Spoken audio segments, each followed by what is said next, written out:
News Talk on demand. Interruption-free audio where you want it, when you want it. I'm John Gormley. Good to have you here. I discovered a piece recently, the Kingston Whig Standard, and there's a series of articles being done in that newspaper by their columnist who does international development issue coverage. Guy's name is Geoffrey Johnson, and the headline says, Syrian Christian refugees persecuted. And for many of us, and I've got a buddy who is a refugee from Iraq, or was years ago. He's a Christian. I can't even talk to him about this. He gets so worked up. I wanted to get him on the radio show, and he's learned enough English over the years that many of the words he uses when he gets worked up, you can't say on the radio. And I said, look, if you just tone those down even, he said, no, don't talk to me about this. He's that enraged. Now, not that he's got anything against Muslims, but we know that by far the preponderance of refugees, if you look at some of the numbers in Geoffrey Johnson's series, the UN High Commission on Refugees has about 2.1 million Syrians registered in Egypt, Iraq, Jordan, and Lebanon. And of those 2.1 million people, 24,000 or 1.2% are Christians. 1/10 of 1% are minority religious groups like the Yazidis. Now, there's also 2.7 million Syrian refugees in Turkey, but the UNHCR doesn't operate there, so they don't have the numbers. But when a number as small as 1% are Christians, Geoffrey Johnson asked some very interesting questions to different people at the UNHCR, different aid organizations, and came together with a pretty compelling story about the plight of Christians from Syria.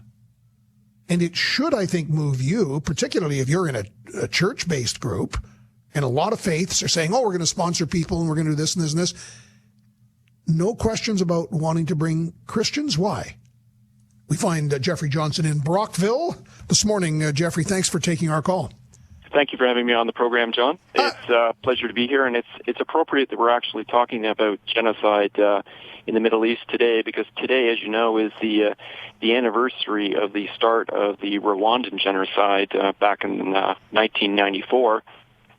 In Rwanda, 800,000 people were killed over a 6-week period, and flash forward to 2016, and we're talking about genocide again. Isn't that something? Boy, time has flown. So when you look at the plight of the Christians, you talked to Kiri Kanwande, who's with a UK-based Christian group. You talked to some other people. What's the general narrative of these people you were emailing back and forth with, you were conversing with? What's the narrative of life for a Syrian Christian refugee? It's not good, John. It's not good at all. I kept hearing reports that the Syrian Christian refugees were not turning up in the UN-run camps. For example, Jordan has been very generous about opening its doors. It's a small country. It's being overwhelmed by refugees, but the Christian refugees aren't showing up in the camps, and I wanted to know why.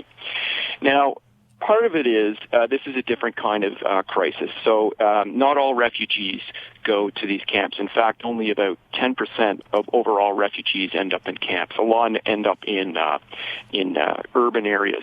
But even so, the Christians are not registering with the United Nations High Commissioner for Refugees, and I wanted to know why. So first of all, I asked, why aren't they in the camps? And Kiri, who you just referenced, she works for Christian Solidarity Worldwide. And their people on the ground said that there are a number of reasons the Christians are not going into the refugee camps run by the UN. And one of it is they're intimidated because the vast majority of people there are Sunni Muslim. And there is an intimidation factor. The Christians are intimidated, harassed because of the way they dress. It's a different religion. There's not sufficient security in these camps. They don't feel safe. And then there's the issue that extremists and radical Muslims have also infiltrated the camps. They're not safe environments. And the UN has not done enough to make these camps friendly to Christian refugees because, as you stated, they're facing genocide. On March 17th, U.S. Secretary of State John Kerry clearly stated that Christians, Yazidis, are facing genocide at the hands of the Islamic State. So you would expect, as you stated, that there would be a lot of Christians in these camps. But I asked a UNICEF staffer, were there makeshift religious spaces for the refugees? And the staffer, who was doing great work, said, oh, yes, there are plenty of mosques in the Satari refugee camp in Jordan. And then I said, well, did you see any churches? And there was a long silence, and no, I did not see any churches. So then I contacted a Catholic relief organization, Aid to the Church in Need, and I got a hold of the Catholic priest who runs the NGOs, non-governmental organizations, projects in the Middle East, and his name is Father Halemba, and he has been in the Satari refugee camp in Jordan, and he confirmed to me that, yes, there are mosques in the camp. There are plenty of mosques, but not a single church. So it's not conducive. Even some reports, and Father Halemba had kind of referred to the sense of abandonment, but going back to Kiri Kanwande with the faith-based group in Britain, UNHCR local staff on the ground discriminating against Christians. Yes, that was very troubling. So the UN hires local people to work. They don't just bring in outsiders, and this is a way to create goodwill and also generate income for the host country. Now, I put this to the representative for the UNHCR, and she flatly rejected that. Said we don't discriminate, we help everybody, we don't do this. But the fact is, for whatever reason, they're not showing up on the lists of the UNHCR. And the problem is Canada takes its refugees from the UN list. So if the Christians aren't on the UN list, if they're not registering with the UN for assistance, they're not going to be coming to Canada because they're not on the list. They're not on the radar. So the United Nations High Commissioner for Refugees say that they reach out to all religious minorities and that they have mobile efforts to go into the communities and look for them. But it's pretty clear by the statistics that they're not doing a very good job of that. Geoffrey Johnson with us. He is a columnist for the Kingston Whig Standard on international development issues, writing a very disturbing piece called Syrian Christian Refugees Persecuted. Okay, so the Canadian government efforts, we clearly know, then are only working with the UN High Commission on Refugees. Christian NGOs like Caritas Jordan, which is a Roman Catholic charity, are trying to save the persecuted Christians. Are enough faith-based groups here aware, you think, that Catholics and Christians who are persecuted and openly discriminated against and the subject of genocide on the ground there need our help in this country? Well, we're sort of in the area of speculation. I'll say this. I think the Canadian media has done a poor job on this issue. I don't think my colleagues and I have done enough to actually make the point that these people are facing genocide and that they're living in desperate situation. Now, if you're not registered with the United Nations High Commissioner for Refugees, you're not eligible for any assistance. So what that means is you don't get any food vouchers or food assistance for the World Food Program. You're not going to get any help with your rent. So if these Christian refugees aren't living in the camps, they have to rent spaces. So some people are living, in one room. Father Halemba told me about one family of 12 living in a single room. You have people living renting a garage. You add to this, they have to buy food. But in Jordan has passed a law that prohibits all refugees, not just Christian, but Muslim refugees, everybody. They don't want the refugees competing with Jordanians for scarce jobs. So that means these Christian refugees, nobody's helping them. They don't have any income, and they're living in extreme poverty. So they have to rely on the church. They have to rely on the church to survive. And I think that Canadians could probably do more. Boy, you've told the story compellingly, Geoffrey, and you also have a third and final installment coming up on genocide and the plight of the Syrian Christians. That's coming up tomorrow in the Whig Standard? Yes, it is. Well, we'll make a point of finding that and passing it along to our gang on Twitter and on the show. Last word to you, Geoffrey Johnson, journalist and columnist. You're right. Maybe the media clearly the media hasn't done a good enough job, but what should we be bearing in mind here if we want to try and do something for the Christians in Syria? Well, I think, first of all, I think Canadians should let their government know, the federal government know, that this is genocide. The Canadian government is dragging its feet. It will not declare this genocide. The Trudeau government's position is they need more time to study the issue. Well, as I stated about Rwanda, it only took 6 weeks for nearly 1 million people to be slaughtered. So there is no time to waste. I think Canada should follow suit and declare it genocide, and that means that Canada has to rejig its refugee policy and take the most vulnerable first. I think it's only reasonable to save those people who are on the brink of extermination.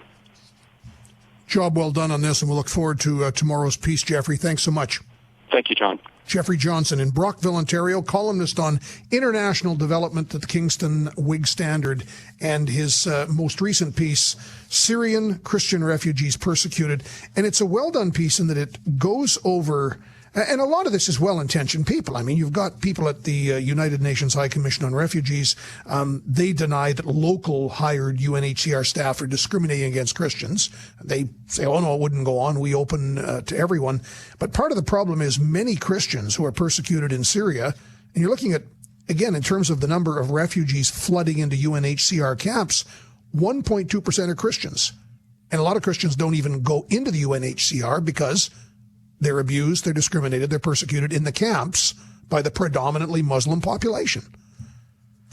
What do you think? I think it's time we dropped a note to some of the MPs and the players federally on, are we doing enough to save? Again, do your part for all refugees, but has your church here in Saskatchewan sought out Christian refugees? A lot of privately sponsored refugees are Christians. Join the conversation, 1-877-332-8255. This is News Talk 650 CKOM and 980 CJME. I'm John Gormley, just chatting with the Kingston Whig Standard's international development columnist, Geoffrey Johnson.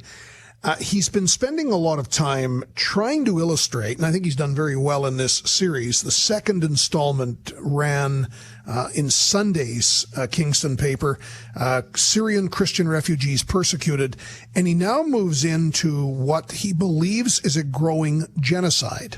ISIS, and you remember those harrowing pictures.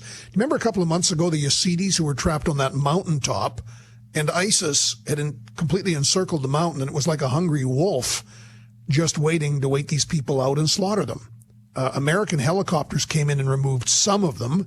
There was also a road cleared as well by certain troops and others to get these Yazidis off this area they'd been hiding, that ISIS had found them in. ISIS has declared that it will exterminate Christians. The Yazidis are one small sect.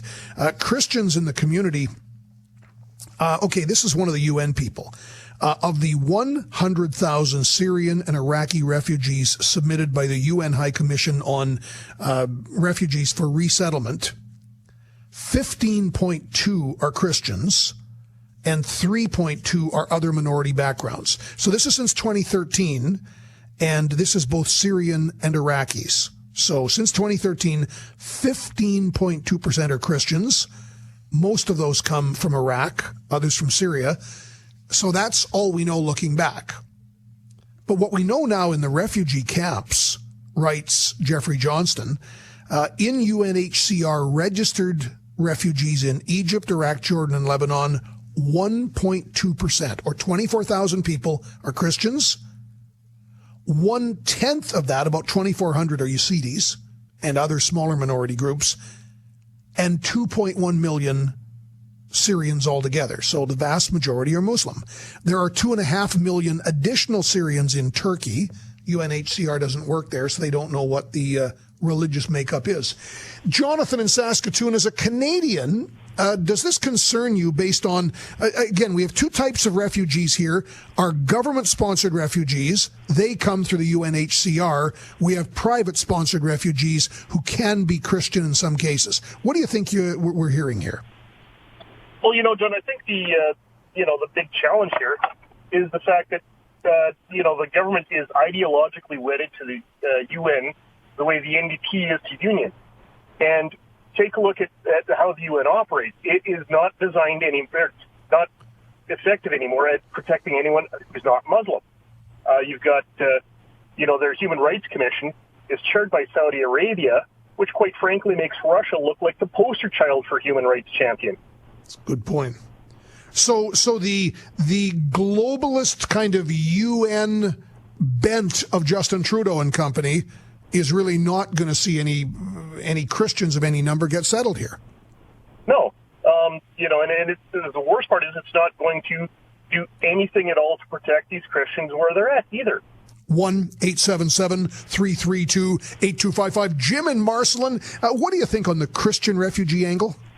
John, my blood's just boiling over this. I'm so upset. Remember that Jason Kenney guy that's kind of dropped off the news? When this whole thing started, he and his boss, Mr. Harper, suggested that the most persecuted people should be first in line, specifically Christians in that area. And they were shouted down. They were shouted down by the media. They were shouted down by the then opposition, now the government.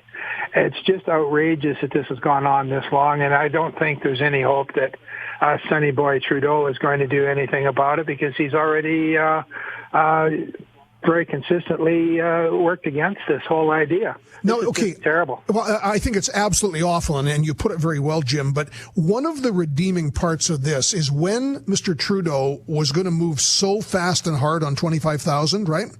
And he was off by his targets because you couldn't do 25,000 people in 6 weeks. The first 10,000 were almost all privately sponsored, but he rolled them into the government numbers, right? So many, or let me put it this way, more private sponsored refugees, Jim, are Christian. The problem is the government sponsored are all UNHCR. So we've got to amp up maybe the private sponsorships to a greater number. I would agree on that, but I don't think that the private sponsors were being pushed to bring Christians in. Now, maybe this article will do something about it, but certainly if the government of Canada gets shouted down, I think the Whig Standard will get shouted down too. 1-877-332-8255. Now, lest we be into this kind of comparative morality or selective choice in our humanity, I mean, I think it's important Canada step up, and I think Canada has stepped up with great credit to bring in people in need. But I think many of you, and I share the same concern that has clearly moved Geoffrey Johnson to write these columns, is we as a humane, compassionate country should bring people in. And if they're Muslim, good. If they're Christian, good. But when we look at the most persecuted people being Christians, and to the extent anybody still goes to church, and there aren't that many who go to church anymore, let's remember that. Church is really becoming a dead hand in all of this. You're a Roman Catholic. You're a Mennonite. You're a Lutheran. You're Anglican. You're United. You're whatever congregation.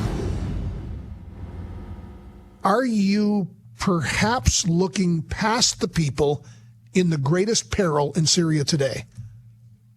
Christians who have had a murderous campaign declared against them. And there aren't a lot of people helping them. Back with more of your calls. Phones are busy. 1-877-332-8255. This is News Talk 650 CKOM and 980 CJME. I'm John Gormley. We were just talking to Geoffrey Johnson from the Kingston Whig Standard. He's the columnist there on international development issues. And his piece called Syrian Christian Refugees Persecuted hits a number of points. He talks to a woman named Nuri Kino from the UK-based Christian Solidarity Worldwide, and she doesn't pull any punches. She says Christian refugees are intimidated when they go into refugee camps, and they're concerned. She makes the point also that, and he did get confirmation from UNICEF, there are faith locations inside these big refugee camps, many mosques, no churches. Nuri Kino also talks about her charity, quote, witnessing Muslim refugees trying to persuade non-Muslim refugees to convert and intimidating others who they perceived as lacking in commitment to abide by their stricter interpretation of Islam. And that included other refugees, other Muslim refugees being shaken down by the more devout extremist Muslim refugees because there's a certain standard they wanted to enforce in and among the refugee communities and the refugee camps. So the numbers themselves are pretty remote. 1.2% of the 2.1 million Syrians registered with the UNHCR are Christians. And the article goes on to say that a lot of the ancient minorities in the Middle East are being actively pursued in a genocidal campaign by ISIS. So you have Christian refugees persecuted in and around the refugee community where they fled from attempts to slaughter them, the ultimate persecution, by ISIS. So these are people doubly discriminated against and persecuted. John in Saskatoon, Harper wanted to help the doubly persecuted, exterminated Christians. He was vilified as being a racist. Whiskey Tango Foxtrot. Enough of this garbage political correctness. Glenn in Maidstone says, when the guest said the media is doing a poor job, that is an understatement. When it was mentioned Canada should prioritize Christian refugees because of their persecution, the media liberals and NDP threw a fit. And it's funny, you do channel that back to Jason Kenney in the last government, saying that perhaps Christian refugees should be fast-tracked because of what's going on. And you're right. There was huge condemnation because this was seen as, quote, anti-Muslim. Now, it would be so nice if you could just cast aside all of this rubbish. I frankly couldn't care less if a refugee's a Muslim or a Christian. If we're opening up our arms to a newer and better Canada for them, where there's opportunity and there's a chance to assimilate, integrate, and become a proud Canadian, we want you here.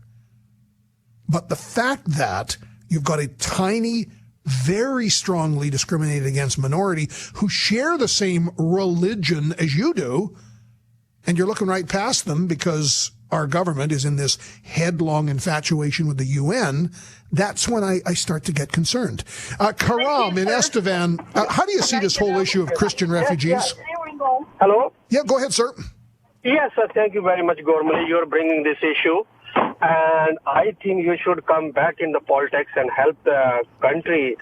Our immigration system... That ship has sailed, my friend, but go ahead. That immigration system need to restructure. What is happening, our immigration advisor or immigration officer who are working in Middle East or Muslim countries, they are either white or either Sunni Muslim. White people don't know the root cause. And Sunni Muslim, somehow, they are not helping much as they should. So this is the reason real refugees, they are still suffering. They are unable to come even the United Nations camps. And other Canadians, 50%, when you talk with this issue, they say, oh, you are racism. But what is happening with those kids? They are raping by forcefully converting. We should do something. You know, we should do, Canadian people, they should grow up and learn what is happening with the minorities. Same thing in Afghanistan, Sikh and Hindu are persecuted. And Trudeau, their eyes is always going for vote only one religion. They're not caring about Christian, Hindu or Sikh. That's the problem. But one day, maybe Jason Kenney might become in the future, or maybe you come to the politics and do the right thing for the country, for the humanity. 1-877-332-8255. I think the guy makes a good point. And by the way, there would be no me in politics. There's no M-E in politics. There's lots of I's in politics, but no me. Thank you. But that ship sailed some years ago. And I always say, I had a political career. No, 4 years is not a career. It was an incredible opportunity and a privilege to which I will be humbled and thankful for the rest of my life. But nope. Life is too much fun here now. Larry in Saskatoon, the question of the Christian refugees. How are you seeing this? It's a repeat of World War II. It's a Holocaust denial all over again. This is not the first evidence of the genocide going on against Christians and Yazidis. And their numbers are small enough that even Canada alone could gather them up and bring them here. It's not impossible to do. I was surprised that 24,000, we could say, let's take the next 8, 10, 12 months and grab every one of those 24,000 out of the UN camps. Well, they're not in the UN camps. Yeah, or sorry, they're registered. Sorry, they're registered with the UN. Yes. And the reason they're not in the UN camps is because it's too dangerous. The United Nations, the largest lobby group within the United Nations, is how can I put it? They're called the Islamic Conference. Yes. And the 56 countries, in 1990, they passed the Cairo Declaration on Human Rights, which for those countries stated that Sharia law overrides the UN Declaration on Human Rights. They should have been kicked out of the UN for that, or at least suspended, but no. And gradually, as the fellow caller earlier mentioned, they have undue influence with the United Nations. They're a compromised organization. 1-877-332-8255. Fred in Regina, the Christian refugees in this piece by Geoffrey Johnson, what do you think? I think, John, that we better be prepared to recognize a new term or chapter heading, however you want to put it, in political discourse, and that would be liberal totalitarianism, because it can happen under liberal thought. Apologists for non-Christian populations are intent on differentiating between, the terrorist subsidiaries and the actual general worshipful community. But when it comes to Christians, they're just considered fair game, because after all, the money-swilling TV evangelists and Mother Teresa or Albert Schweitzer are all cut from the same cloth. That's an interesting point, because we can and we should distinguish in the Islamic world between people who want to live peacefully and live a better life here and those of the radicalist Islamist bent who want to kill us. And there's a distinction we should make. The former we should accommodate, the latter we should kill. And I think that's pretty clear. You come for us, you're a member of ISIS, we will kill you. But in the Christian world, that's a very interesting point. Here's part of the problem. Christian faiths have been dominant. And it's that old idea that you're not going to find a lot of people stepping up and defending the Catholic Church. Not a lot of people are going to defend the evangelical faiths. It just doesn't happen. And do we really know, or frankly, do we really care what the Christian denominations are of these tiny minorities of people in the Middle East, other than the fact they are doubly persecuted? They're persecuted when they become refugees. They were persecuted earlier by ISIS and others who wanted to kill them. This is an important dialogue, I think, for Canadians to have. I'm glad you're checking in on this one. If you want to look at some of the other material that Geoffrey Johnson has written, it's Johnston, Johnston. Geoffrey's a Geoffrey guy. Geoffrey Johnson, Kingston Whig Standard. You'll find a lot of his columns. And he writes generally on international development and aid and those sorts of issues. But he's taken on this question of Christians, the tiniest, most endangered minority in a Middle East, particularly in Syria and Iraq, that is upside down. I'm John Gormley. This is one of the important issues of this day. Do you have a thought? 1-877-332-8255. This is News Talk 650 CKOM and 980 CJME. I'm John Gormley. There is a very interesting tie-in. It's not completely direct, but it's a bit tangential. We talk about refugees. We talk about the movement of people into different cultures. I always laugh. You've never really lived in Saskatchewan till you know Greeks. I mean, is there a community in this province that doesn't have a whole big contingent of Greek families? And that's been a migration that's gone on here for decades. In fact, I tend to hang out Thursday night with a bunch of Greeks. So I may actually be going out tonight with the boys. There is an interesting new documentary that's been accepted into a couple of film festivals, and we're going to meet the filmmaker here at noon. Panayiotis Yanitsos is a descendant from one of the original four guys who got together. Four cousins, Greeks, back in the 1970s in Moose Jaw, during the Christmas break, and they're new to Canada, and they went out and played shinny. And these are guys right over from Greece. Every single year since, for 43 years, they call it the Hoshalega Cup. They get everybody in these Greek families together for a hockey tournament over Christmas. And just a good fun thing, fooling around on street hockey or on a local rink. And you're going to meet Panayoti Yanitsos coming up here at 12:05 about the new film he's done on this topic. By the way, one thing we didn't get into, and it's not really talkable as much as it is fascinating, I think, the Canada Pension Plan Investment Board, CPPIB. Now, this is the body that many years ago, early 2000s, I mean, the government used to have all that money from CPP. They put together this board, and it's an investment company, essentially. Still, I mean, it's owned by government at the end of the day. But the CPPIB, you remember, engendered a great deal of controversy recently when it came and bought 100,000 acres of Saskatchewan farmland. And this is a big, savvy investment company. Well, they have now bought a 40% stake in the agriculture trading unit of Glencore. And Glencore is this huge European company, and Glencore Agricultural Products has an equity value of about $6.25 billion. And Glencore, you will remember, acquired what? Viterra, which used to be the Saskatchewan wheat pool. So Canada Pension Plan Investment Board is buying a 40% stake in the agricultural trading side of Glencore. So you pay every month into Canada Pension, maybe you collect a CPP check. Well, there's now an interesting relationship as one of the investments of CPPIB into, they spent about $2.5 billion US on this deal to acquire 40% of the agricultural trading units of Glencore. Other story today, and we didn't get into this, and we've been talking lots of politics, and I so wish we had more time to chat about this, although that's what tomorrow is for. Every single day on this show. What's tomorrow for? It's for talking about the stuff we didn't get to today. But tomorrow, of course, is the week's ultimate open session. It has been an interesting time for New Democrats.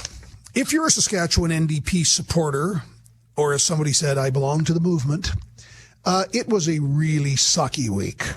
He lost the election, lowest popular vote in recorded history for the NDP CCF. Leader lost his seat, so it wasn't good. But a number of New Democrats who are also involved in the federal party are all heading off to Edmonton to the National NDP Convention when, among other things, there's going to be a leadership review. So Thomas Mulcair's leadership is under siege. A number of the large national union leaders, and some are Canadians of the internationals, the big unions, as you know, the New Democratic Party in 1961 was when the Canadian Labour Congress merged with the CCF. So at the highest end of the NDP are the big, powerful unions. A number of union leaders, like the Canadian Labour Congress president, thinks Mulcair has to go. Other big unions have said he should stay. Mulcair has said that if the party passes a resolution to end the age of fossil fuels by keeping all Canadian oil and gas in the ground, he says, quote, I will do everything I can to make that a reality. So he said he will do everything in his power that we take no oil or natural gas or coal out of the ground. If that's what the NDP wants, they will get that with Thomas Mulcair.